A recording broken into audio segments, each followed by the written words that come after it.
Member for Warringah. Thank you, Madam Deputy Speaker. In today's digital world, privacy is becoming an increasingly precious commodity. With so much of our lives shared online, Australians are rightly concerned about how to safeguard their personal information. A recent survey shows that 89% of people want stronger laws to protect their personal information.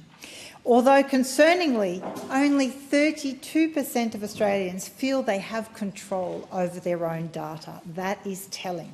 Our current Privacy Act is outdated and does not account for the complexities of the internet, smartphones or digital identities we all have. The massive amounts of data we generate come with risks and make us particularly vulnerable to scams or exploitation. In fact, 74% of Australians feel data breaches are one of the biggest privacy risks they face today. It's clear that we must strengthen our privacy laws so that Australians can confidently navigate the digital landscape without fear of losing control of their most personal information. As I mentioned in this place only a few weeks ago, scams are rising and causing a lot of heartache to so many in our community, including in Warringah, and it impacts people of all ages. We have to be clear about that.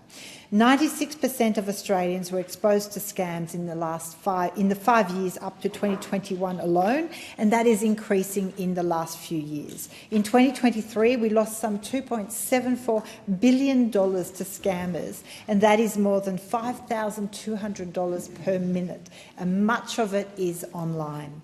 We need strong, robust and up-to-date privacy laws that the public can trust and that can be a key part of our economic success.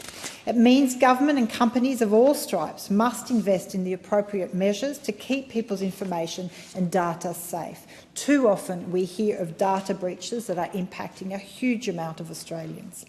We've seen so many of those incidents in recent years. Think to the hacks of Medibank and Optus, trusted brands, but there you go, data taken, where people's personal information was hacked and used for malicious purposes. So, almost 4 years since the Privacy Act review commenced, we now have the first stage of reform before the House that many feel does not quite hit the mark and address how many feel about privacy in Australia in 2024. The bill does finally introduce a statutory tort for serious invasion of privacy, and that has been anticipated for more than a decade. So it's good to finally be there. It will allow Australians to sue for damages for serious invasions of privacy.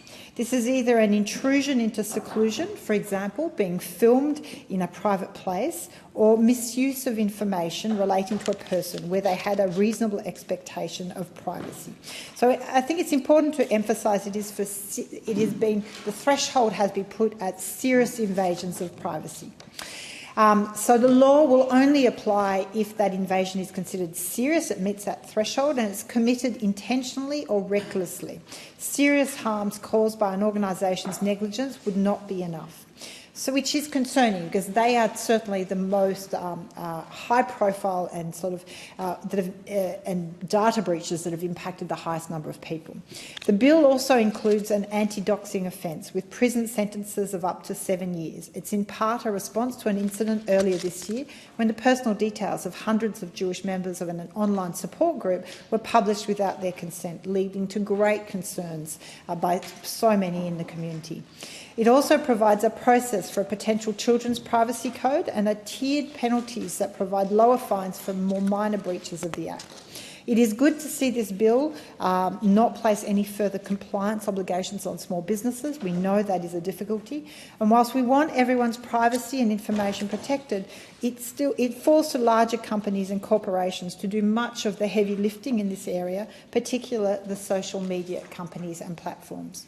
Small businesses are already under immense pressure and have faced a plethora of new laws and compliance obligations in the last few years. And so whilst many are still struggling from the effects of the pandemic and subsequent cost of living crisis, the exemption in the Privacy Act for entities with less than $3 million annual turnover ensures a degree of nuance between small and medium enterprises and larger ones that have the resources to fulfil the compliance obligations of the Act. Nevertheless, it is a high-stakes roadmap, and noting the time, I will seek an extension from the chair. The member has the call. Thank you. However, there are some shortcomings in this bill to modernise our privacy laws. The most significant, impactful proposals to reform Privacy Act, long flagged as its policy intent by the government and expected by the industry, have all been left out of the bill. So I do have questions for the Attorney-General of why that has happened, with the suggestion being that they will be in a second tranche bill sometime after the next election. Unfortunately, that doesn't give much confidence when people are concerned about those elements being missing in this legislation. The bill as it stands will not address any of the systemic problems with toxic social media, intrusive data brokering, online tracking, profiling and targeting, or the algorithms which push hate speech, misinformation and other harmful content. However, there are two potential changes that could be made to this bill now that the government already says it plans to make, dealing with foundational matters. And I would urge the Attorney-General to consider these changes to do to the bill now to make sure we have those additional protections. As such, the two suggested amendments would go a long way to tackling the excessive practices of larger companies, such as recent news about Meta scrapping all its Australian users' data to scraping all of its Australian users' data to train its AI, which they don't do to Facebook users in Europe because the EU's definition of consent in the equivalent law is stronger. So Australians have been left are less protected than Facebook users in Europe because of that definition. And so that is something I urge the Attorney-General to turn his mind to and to consider in this legislation now rather than delaying. The change includes to clarify and update the definition of personal information to ensure that modern digital practices are within the scope of the regulation, and to clarify and update the definition of consent to reflect community expectations that individual consumers should not be tricked into online and offline surveillance activities without their active choice and consent. So I urge the government to consider such amendments, as they will enhance this bill as it stands now and go some way to assure Australians that we in this place and the government are making changes that are up to date in a very rapidly changing digital world.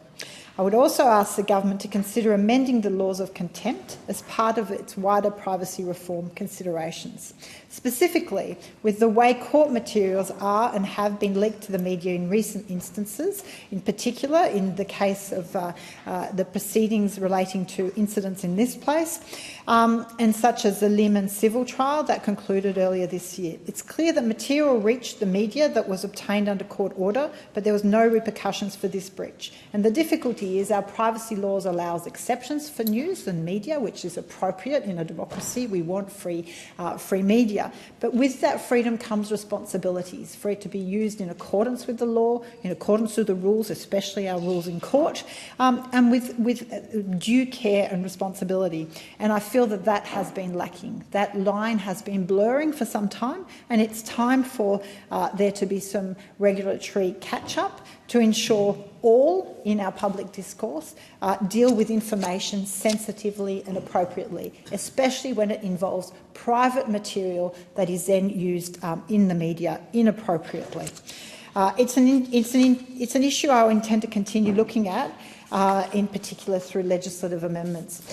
So I will support the bill. I welcome increasing and amending, bringing the Privacy Act up to date and increasing those protections, but again, urge the government to be bolder, more quickly look at what outside experts are proposing and asking for, and consider these two specific amendments in relation to definition of consent and private information to ensure this current tranche of reform meets the desired intent of providing greater protection for privacy for Australians online. Thank you. Thank you. The question is that the bill be agreed to, and I call the Attorney-General. Thank you very much, Deputy Speaker. I welcome the support of the member for Warringah for the bill, and just in relation to the questions that she's asked in respect of possible amendments, particularly the updating of the wording in the definition of personal information and consent.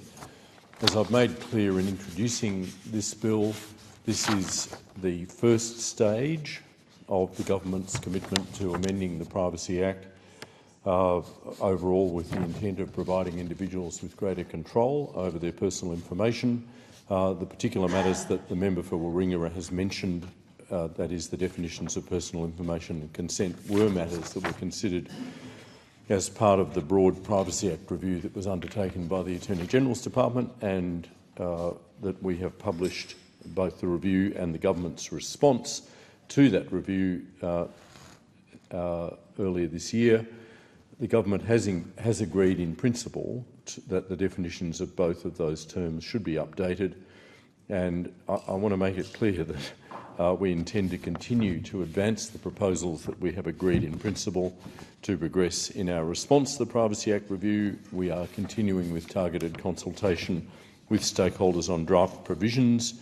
It's very important to ensure that amended definitions, which are obviously foundational to the operation of the Privacy Act, are drafted carefully so that they're fit for purpose and workable in a diverse range of contexts. At this point in the process, the government doesn't support amending the definitions as currently proposed.